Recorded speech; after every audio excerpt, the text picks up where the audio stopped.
পররাষ্ট্রমন্ত্রীর সাথে সার্জিও গোরের বৈঠকের পর দেখলাম যে সাংবাদিক সম্মেলনে পররাষ্ট্রমন্ত্রী প্রায় কোনো প্রশ্নেরই উত্তর দিলেন না। তাকে জিজ্ঞেস করা হলো যে এইটিপি যেটা করেছে এগ্রিমেন্টস, এটা কম্বাইন্ডলি বলে এগ্রিমেন্টস অন রিসিপ্রোকাল ট্রেড, যেটা ইউনুস নির্বাচনের 2 দিন আগে চুক্তিটা সই করে চলে গেল, সেটা সে নিয়ে প্রশ্ন করা হয়েছে। এবং দুটো চুক্তি বহুদিন ধরে মার্কিন যুক্তরাষ্ট্রের সাথে ঝুলন্ত আছে, আকসা এবং জিসোমিয়া। আকসা জিসোমিয়া নিয়ে ভিন্ন কোনো জায়গায় কথা বলা যেতে পারে, সেটা নিয়ে প্রশ্ন করা হলো। এরকম আরো অসংখ্য প্রশ্ন করা হলো খলিল সাহেবকে, তিনি কোনোটারই উত্তর দেননি। অবশ্য তিনি তার পক্ষে একটা যুক্তি দেখিয়েছেন, যেটা ধর্তব্য যে 1 ঘন্টার বৈঠকে সব তো আর গভীরে যাওয়া যায় না, সেটা মেনে নিলাম। তারপরে তাকে জিজ্ঞেস করা হলো যে ডিফেন্স সংক্রান্ত একটা কোশ্চেনে উনি বললেন যে এটা ডিফেন্স মিনিস্ট্রিতে যাও।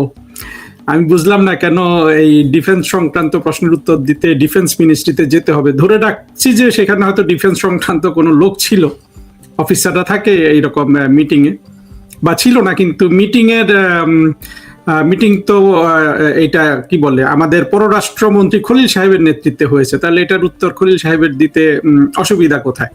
আসলে আমি বলছি না যে উত্তর না দিয়ে উনি কোনো অপরাধ করেছেন, কিন্তু ওটা হলো যে ডিফেন্স মিনিস্ট্রিতে যাওয়া, এটা সাধারণত বিভিন্ন মন্ত্রীদের, হাই অফিসিয়ালদের এটা একটা কৌশল থাকে, বল অন্যের কোর্টে পাঠিয়ে দেয়া। কিন্তু এখানে আসলে খলিল সাহেব যে নার্ভাস ছিলেন সেটারই একটা প্রকাশ।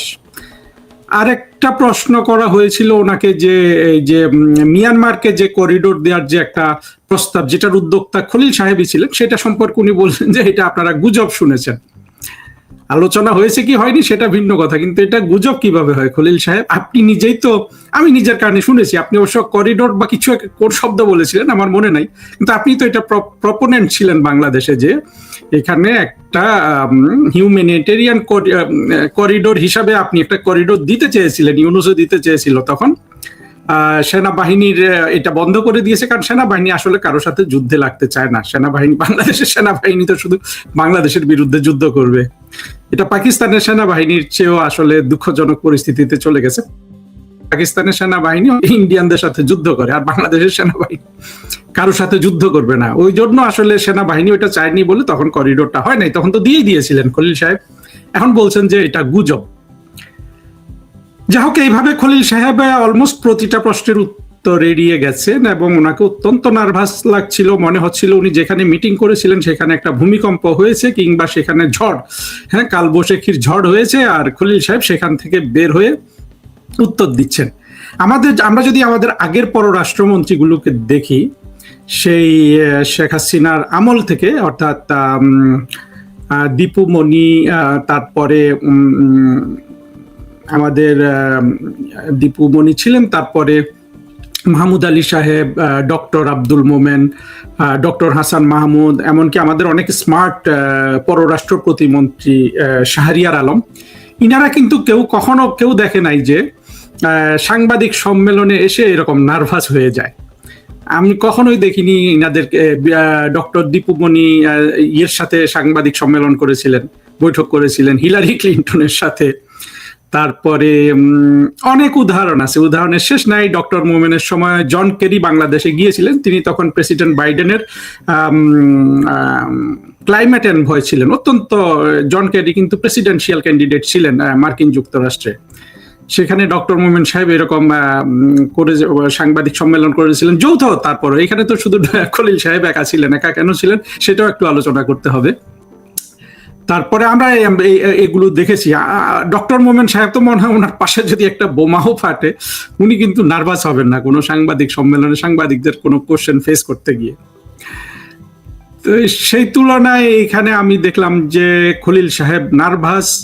খলিল সাহেব হয়তো ব্যক্তি, মানে সব, কোনো মানুষ এমনিতে কোনো কিছু ফেস করতে গেলে নার্ভাস হতে পারে, এটা একটা হ্যাবিটও থাকতে পারে, কিন্তু এটা মনে হচ্ছে বিয়ন্ড হ্যাবিট, ভেতরে অন্য কিছু আছে।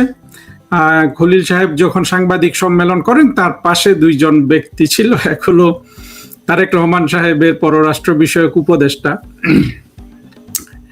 হুমায়ুন কবির। হুমায়ুন কবির মাঝে মাঝে নিচু গলায় হাসছিলেন দাঁত দেখিয়ে। এটা একটা অশোভন জিনিস। আমি হুমায়ুন কবির সম্পর্কে অনেক নেতিবাচক কথা অতীতে বলেছি, এখনো বলতে হচ্ছে যে আসলে কোনো উন্নতি হয় নাই, উন্নতি শুধু এতটুকু হয়েছে যে তাকে আর আগের মতো সামনে আসছেন না, উনি আসতে দেওয়া হচ্ছে কি হচ্ছে না সেটা জানি না। পাশে অবশ্য আরেকজন ছিলেন মার্কিন যুক্তরাষ্ট্রে নিযুক্ত বাংলাদেশের রাষ্ট্রদূত, তিনি যথা মানে ট্রেন্ড প্রফেশনাল হিসাবে যেভাবে দাঁড়িয়ে থাকতে হয় সেভাবে তিনি দাঁড়িয়েছিলেন।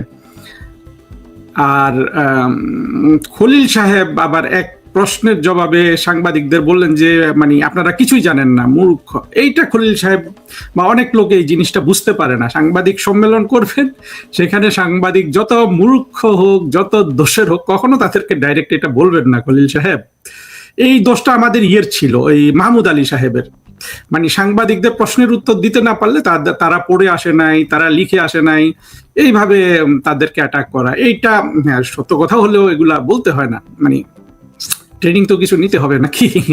তো আরেকটা জিনিস খেয়াল করলাম যে খলিল সাহেব কিন্তু শুধু আজকে নার্ভাস তা না, উনি যখন তারেক রহমান সাহেব চীন থেকে ফিরে আসলেন সেইখানেও কিন্তু তিনি এই ধরনের মানে নার্ভাস পুরো না হলেও সহসা সহসা উনি এমন উত্তর দেন যেগুলো আসলে মনে হবে যে আপাতত খুব স্মার্ট, কিন্তু আসলে ভেতরের জিনিস বের হয়ে যায়। ও তিনি তখন বলেছিলেন যে আপনারা এত মানে ছোট চিন্তা করেন কেন, আমরা কি ভিক্ষার ঝুলি নিয়ে গিয়েছিলাম। এটা তিনি যেন এই কথা বলার জন্য ওখানে অস্থির হয়ে বসেছিলেন, যেগুলো আসলে বডি ল্যাঙ্গুয়েজ হিসাবে বিপরীত, যা বলা হয় তার বিপরীত সিগন্যালটা দেয় আর কি। খলিল সাহেবকে নার্ভাস মনে হচ্ছে কেন, এটার আসলে কি কারণ থাকতে পারে? আমার মনে হয় খলিল সাহেবকে নার্ভাস মনে হওয়ার কারণটা এক ধরনের আধ্যাত্মিক বিচার ওনার উপর। আমি জানি যে, আমি না, ফরেন মিনিস্ট্রির অফিসাররা এটা জানে, খলিল সাহেবের সারা জীবনের স্বপ্ন বাংলাদেশের পররাষ্ট্রমন্ত্রী হওয়ার।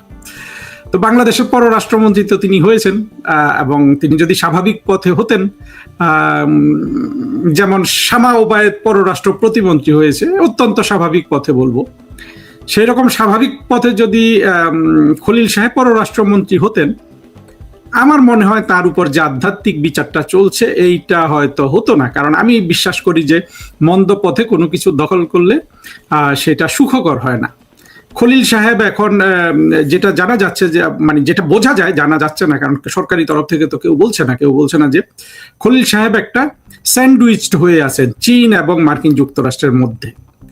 এবং তাকে তো বিএনপির সমর্থকরাই মার্কিনীদের দালাল, সমর্থক মানে গুপ্ত সমর্থক, অনেকে ইউটিউবার এগুলা গালিগালাজ করছে যে মার্কিনীদের এবং ইউনুসের সাথে তার যোগসাজশ আছে। যাই হোক, তিনি নিজেই জানেন যে তিনি পররাষ্ট্রমন্ত্রীর পদটা যেই পথে দখল করেছেন এটা এক ধরনের ব্ল্যাকমেইলিং এর পথ, অন্যদের চাপিয়ে দেয়া পথ, সমঝোতার পথে উনি একটা বার্গেইন উইনার হিসাবে মানে তিনি পররাষ্ট্রমন্ত্রী পদে জয়েন করেছেন। অর্থাৎ উনি স্বাভাবিক পথে পররাষ্ট্রমন্ত্রী হন নাই। এখন যখন তিনি বিভিন্ন সমস্যা মোকাবেলা করছেন, এটাই হয় যে আপনি যদি কারো দয়া দাক্ষিণ্যে কোনো পদ গ্রহণ করেন, আপনাকে যারা দয়া করেছে আপনি তাদের কিন্তু সার্ভেন্ট হয়ে গেলেন। খলিল সাহেবের অঙ্গভঙ্গি, মুখভঙ্গি, নার্ভাসনেস, আমি আবার বলছি স্বাভাবিকভাবে একটা মানুষ নার্ভাস হতে পারে। আমি যেমন ব্যক্তিগতভাবে খুবই নার্ভাস মানুষ, কিন্তু এই কি বলে যে মানে তাই বলে সব জায়গায় কি আমি নার্ভাস? উনি এই জায়গায় নার্ভাসনেস দেখাচ্ছেন, এটা আমি মনে করি যে উনি আসলে না পারছেন ওনার নিয়োগকর্তাদের নিড ফুলফিল করতে, না পারছেন সরকারের নিড ফুলফিল করতে, এই ধরনের একটা দোটানায় আছেন। আর মূলত উনি তো মার্কিন যুক্তরাষ্ট্রের নাগরিক, মার্কিন যুক্তরাষ্ট্র সম্পর্কে উনি অনেক কিছু জানেন, সেটাই বোঝা গেল এই সাংবাদিক সম্মেলনে। উনি যা কিছু বলছেন সেগুলো মার্কিন যুক্তরাষ্ট্রের তথ্য, বাংলাদেশের তথ্য সেখানে তেমন কিছু নাই। আমি ধরে ওগুলা বলছি না, কারণ খলিল সাহেবকে উনি তো আমার ব্যক্তিগত শত্রু না। ওনার চেহারা সুন্দর, যে কোনো চেহারা সুন্দর কথা বলে, এই ধরনের লোককে সবাই পছন্দ করে, আমিও পছন্দ করি। সুতরাং খলিল সাহেবের সাথে তো ব্যক্তিগত শত্রুতার কিছু নাই, কিন্তু তিনি যে পদ্ধতিতে বাংলাদেশের পররাষ্ট্রমন্ত্রীর পদ দখল করেছেন সেইটার একটা খোদাই গজব আমার মনে হচ্ছে তিনি এখন ভোগ করছেন। এবং একই সূত্রে বলবো যে দেখেন, এই যে সার্জিও গড়ের যে বাংলাদেশে ভিজিট চলছে, এটা নিয়ে প্রচুর জল্পনা কল্পনা, অনেক ধরনের কথা হচ্ছে যে তিনি এসছেন ভারত বাংলাদেশের মধ্যে মধ্যস্থতা করতে, তিনি এসেছেন চীনের বিরুদ্ধে তারেক রহমানের সরকারকে ধমক দিতে। তারপরে নানান জিনিস চলছে, এখন কোনটা সত্য কোনটা মিথ্যা কেউ কিন্তু জানাচ্ছে না। এবং এই ভিজিটে এমনকি মার্কিন যুক্তরাষ্ট্রের তরফ থেকে এখন পর্যন্ত আসলে কিছুই প্রকাশ করা হয়নি। শুধু সার্জিও গর নিজে একটা টুইট করেছেন, যেখানে তিনি বলেছেন যে বাংলাদেশে এখন মার্কিনীরা ভ্রমণ করবে, সেখানে ব্যানটা তুলে দিয়েছেন। মার্কিন যুক্তরাষ্ট্র পশ্চিমারা এগুলো হরহামেশা দেয়, এইসব তাদের নাগরিকদের উপর ভ্রমণ মানে কি বলে ট্রাভেল ব্যান, আবার এগুলা তুলে নেয়, সাবধান করে দেয়। এগুলা মুড় কি, এটাতে বাংলাদেশের খুশি হওয়ার কি আছে না আছে? আর মার্কিন যুক্তরাষ্ট্র থেকে তো কেউ বাংলাদেশ সফর করে না ব্যবসা বাণিজ্য বা এই ধরনের ছাড়া। পর্যটনের জন্য তো আসলে হয়তো বছরে 1-2 জন 3 জন 5 জন সফর করতে পারে। তো এই ব্যান তুলে দিলে কি না তুলে দিলে কি, গড় সাহেব যদি আসেন বাংলাদেশে, তো এখানে তো ব্যানের কিছু নাই। হ্যাঁ, সারা এই যে ওয়াকার বাহিনী তো ওনাকে প্রতিরক্ষা দিবে পুরো, দরকার হইলে যেভাবে ইয়েকে দিয়েছিলেন তারেক রহমানকে, ওয়াকার বাহিনী দিয়েছিল সেই 300 ফিট রাস্তায়। তো এটা আসলে সিগনিফিকেন্ট কিছু না, কিন্তু এছাড়া আর কোনো তথ্য কোনো তরফ থেকে জানানো হচ্ছে না। এবং এটাই কিন্তু বোঝা যায় যে যেসব জল্পনা কল্পনা হচ্ছে, একদিকে জল্পনা কল্পনার ডালপালা যেমন বৃদ্ধি পাচ্ছে, তেমনি সরকারটা যে স্বস্তিতে নাই, সরকারটা যে ওই ওই জিনিসটাই বয়ে বেড়াচ্ছে, যে এই যে এটিপি, যেটা যে agreement on reciprocal trade, ART, এইটা করে যে দেশটা আসলে মার্কিন যুক্তরাষ্ট্রের কাছে বিক্রি করে দেওয়া হয়েছে, সেই মানে সেই করাতের উপর বসে তারেক রহমানকে কিন্তু বাংলাদেশ চালাতে হচ্ছে। সেখান থেকে বের হয়ে আসার কোনো রাস্তা তারেক রহমান সরকার যে পাচ্ছেন না, এইটাই আমরা দেখি। এর আগে যদি আমরা দেখেন, কেন বলছি এই কথা সেটার বলার জন্য এটা বলছি যে দেখুন, এর আগে ভিক্টোরিয়া নুলান নামে একটা আন্ডার সেক্রেটারি এসেছিল প্রেসিডেন্ট বাইডেনের সময়। তখন কিন্তু তিনি সাংবাদিক, এই ভিক্টোরিয়া নুল্যান্ড আন্ডার সেক্রেটারিকে অনেকে ক্রেডিট দেয় যে বিভিন্ন দেশে, মানে পূর্ব ইউরোপে এই যে বস ছিল ডোনাল্ড লুর, পরে অবশ্য ভিক্টোরিয়া নুল্যান্ড নিজে পদত্যাগ করছিল, সেগুলো ভিন্ন ইতিহাস। উনি বাংলাদেশে এসেছিল, আমাদের ফরেন সেক্রেটারি মাসুদ বিন মোমেন একসাথে সাংবাদিক সম্মেলন করেছেন, যৌথ সাংবাদিক সম্মেলন। তারপরে ক্যারি সাহেব এসেছিল, মোমেন সাহেবের সাথে যৌথ সাংবাদিক সম্মেলন হয়েছে। কিংবা এরও আগে, অনেক আগে হিলারি ক্লিন্টন এবং আমাদের তখনকার পররাষ্ট্রমন্ত্রী দীপু মনি একসাথে যৌথ সাংবাদিক সম্মেলন করেছেন। এখন সার্জিও গোর এখানে ঢাকায় আসলেন, উনি তো একজন বড় হত্যাকর্তা। সার্জিও গোর আপনারা জানেন যে ওনার বর্তমান বয়স মাত্র 40, কিন্তু তিনি প্রেসিডেন্ট ট্রাম্পের বড় ছেলের ঘনিষ্ঠ বন্ধু হয়ে গেছেন। এবং প্রেসিডেন্ট ট্রাম্পের সাথে তার কিন্তু ভালো সখ্য, মানে ট্রাম্পের সাথে তার ইকুয়েশন খুব ভালো। এবং সার্জিও গর যখন রাষ্ট্রদূত হিসাবে নিয়োগ পান ভারতে, সেখানে অবশ্য দেখেন মার্কিন যুক্তরাষ্ট্র তাদের রাষ্ট্রদূতগুলোকে কত সুন্দর করে একটা বিদেশে পাঠায়। আমাদের কিন্তু এসব ব্যবস্থা নাই। প্রত্যেকটা রাষ্ট্রদূতকে একটা করে শপথ পড়ানো হয়। সার্জিও গরকে শপথ পড়িয়েছিলেন কিন্তু সেই দেশের ভাইস প্রেসিডেন্ট ট্রাম্পের যিনি ভাইস প্রেসিডেন্ট আছেন। আর আমাদের ঢাকায় যে রাষ্ট্রদূত আছে ক্রিস্টেনসেন, তাকে শপথ পড়িয়েছিল এমনকি না, তাদের পররাষ্ট্রমন্ত্রীও না, তার নিচের একজন।